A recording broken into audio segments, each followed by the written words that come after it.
Quoi? C'est quoi un stage Québec sans frontières? Bonne question aux personnes fictives derrière la caméra. Les stages Québec sans frontières consistent à envoyer des stagiaires de 18 à 35 ans dans des pays du Sud pour une durée d'environ 75 jours. Comment? Tu me demandes c'est quoi notre projet QSF au Pérou? Excellente question. On dirait presque qu'on est en train de faire notre fonds de sensibilisation au public.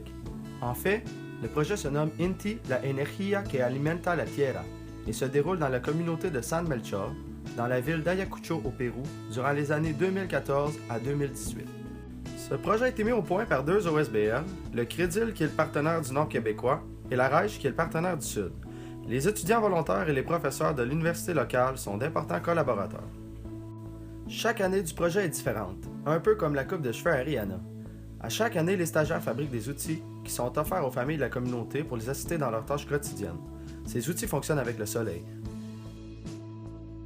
Les projets des étés 2014 et 2015 étaient de fabriquer des chauffe-eau alimentés par le soleil pour les douches des familles. Parce qu'on va se le dire, ici en montagne, l'eau est aussi frette que le cœur de mon ex.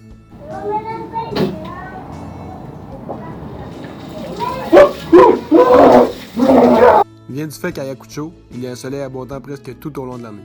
Le projet vise à donner un soupçon de confort aux familles dans leurs douches. Le fonctionnement du chauffe-eau est simple.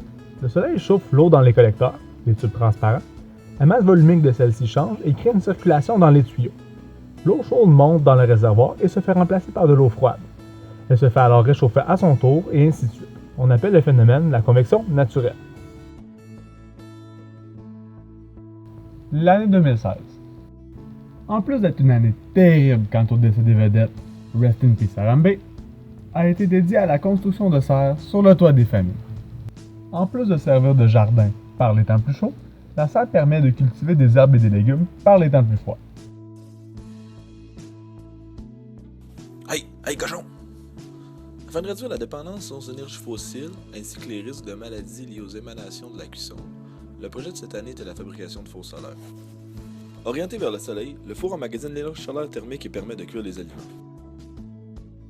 Le projet de 2018 est celui d'un séchoir solaire, qui permettra aux familles de faire sécher des aliments comme la viande, du maïs ou des fruits. La méthode de séchage actuelle consiste à étendre les aliments sur les toits ou dans des bâches, dans des rues, et à les faire sécher au soleil. Avec les séchoirs solaires, la méthode de séchage va être bien plus rapide, bien plus efficace. Imaginez le nombre de grand-mères qui vont être heureuses d'avoir des tonnes de fruits séchés à donner à leurs petits-enfants.